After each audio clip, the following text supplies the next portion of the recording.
eschatology, or the study of last things. Specifically, these books have been written from the perspective of premillennialism, or the view that the second coming of Christ will usher in a 1,000-year period of time, hence the term millennium, during which Jesus Christ will dwell in the world bodily and rule the earth. Okay, let me say hi to John, first of all. Glad to be on here with you. I don't think we've ever met, have we? No, I don't think we have. Well, maybe someday we will. Yes. In all fairness, what you said, Lee, isn't exactly accurate. Premillennialism, of course, was in early days a viable option, just as Amillennialism was. Justin Martyr, for example, around 100 spoke about premillennialism, and he espoused it himself, and so did some of the other early fathers of the church. So even though it faded and then came back again around 1800, particularly in its pre-trib form in 1830 and thereafter, nobody ever had pre-tribulation premillennial views presented before the Irvingite and Darby movement. But they certainly, a premillennial view of a different sort, a post-trib view, was prevalent early in the church. So I want to set that straight, and I'm sure that John would like to do that too. The view that I hold is not really amillennialism. I think that's a very terrible word. It speaks as though you don't believe that there is 1,000 years mentioned in Revelation 20, and of course we do believe in 1,000 years that's mentioned in Revelation 20. What I would prefer to call it is the realized millennial views over against the two unrealized millennial views. Post-millennialism and premillennialism have a lot in common, because both of them are looking forward to an earthly 1,000-year period here in this world before the eternal state, and before the world is dissolved, and before people live in the new heavens and the new earth. And so they're really looking forward to something that's future. They're both futuristic views. Now, they disagree as to when and that will happen, and as to what will bring it to pass, but they certainly do look forward. The so-called amillennialist, or realized millennialist, as I prefer to call it, is one who believes that the 1,000-year period is representative of the period that's often called the church age, the period in which we're now living. It's a view that says that the book of Revelation is full of symbols. You have a giant dragon knocking down stars with its tail. You have, in the very 20th chapter, an angel dealing with chains and locking Satan up and putting him in a bottomless pit and things of that sort. And so you have symbolic items in this book, and you have 144,000, 12,000 exactly of this tribe, that tribe, and the other tribe, obviously speaking of Jewish people. And so symbolically, 1,000 years is a long period of time, and that's what we view this as being. Now, one of the things that we're concerned about in talking about millennialism is the idea that people have stuffed into this 1,000 years of Revelation 20 all kinds of passages that really there is no evidence have anything to do with it. Many, many, many Old Testament passages are said to be expletive of what the 1,000-year period is all about. But if you read Revelation 20 carefully, it only says one thing, and that is that during the 1,000 years, the souls of the martyrs reign, and it says that the devil is bound in one respect only, and that is that he might deceive the Gentiles no more during that 1,000-year period.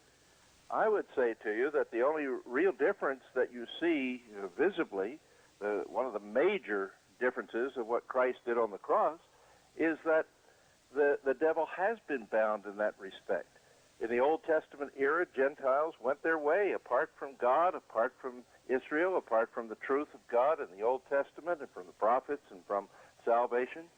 But the church today is largely a Gentile church. This is the times of the Gentiles which are to be fulfilled before the coming of Christ. And so very readily that fits the picture of the 1,000 years that we're talking about as being a period of time in which we are now living. The martyrs who are talked about in that passage are martyrs who, during the period that the book of Revelation is speaking about, were killed and who are living and reigning with him. The book of Revelation is not speaking about some future period. Again and again in the book we're told, for example, in the first part of the book, the revelation of Jesus Christ, which God gave him to show to his servants even the things that must shortly come to pass, for the time is at hand. And also in chapter 22, verse 6, we read about the things that must shortly come to pass. And especially you read at the end of the book, seal not the sayings of the prophecy of this book, for the time is at hand. Now, Revelation and Daniel have a lot in common, and one of the things they have in common is that they both speak about sealing or not sealing their books in the last chapter. The book of Daniel says, seal up the words of the prophecy of this book, because it was prophesying things that had to do with the Greek and the Roman empires, which are way off in the future, not even a whisper in people's minds at that moment. And yet the book of Revelation, in contrast to Daniel, which was looking way into the distant future, says, do not seal the words of the prophecy of this book, because the time is at hand. These things are about to take place.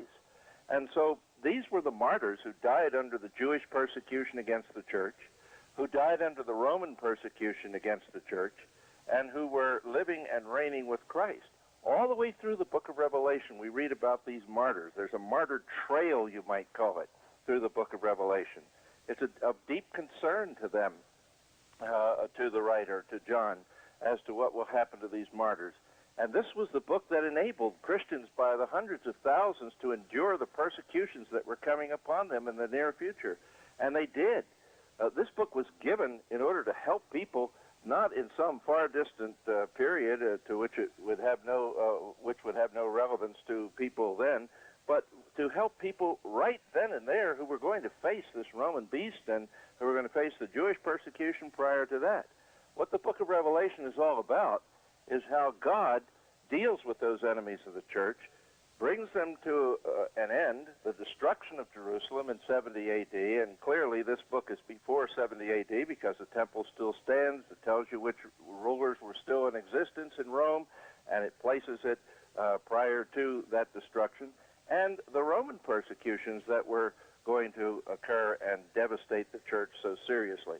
And so what we have here is a book that is dealing with the near future from John's time, and which then was a great support to the church going through the tribulations and difficulties that they experienced in those early days under Rome and, first of all, the Jewish persecutions of which Paul was a part. So what we believe then about this matter is that, as Peter said, we're looking for a new heavens and a new earth in which righteousness dwells. And like the New Testament preachers, we preach about the heaven that is yet to come, the eternal state that's yet to come, the new earth that's yet to come, all those new things, and not some quasi golden age of 1,000 years on earth in which mortals and immortals dwell together, and Christ is brought back, and the temple's revived, and sacrifices are again offered, and all sorts of things that Christ said were done away with. And the prophecies of the Old Testament that are applied to the book of, applied to Revelation 20 by premillennialists in general, really have to do with two things, or three things, with the restoration in some of the passages of the people of God. If you like our YouTube channel, please subscribe by clicking on the subscribe button, and then by also clicking the bell above to get an automatic update whenever we produce another YouTube video for our See Answers TV channel. Please share our videos with your friends and relatives. May God bless you. Only one life will soon be passed. Only what is done for Christ will last. To see the full-length video, please select by tapping on the first screen to the right. To see the entire playlist where this particular video is found, select by tapping on a touchscreen on a cell phone or by clicking on a regular computer. The second screen to the right.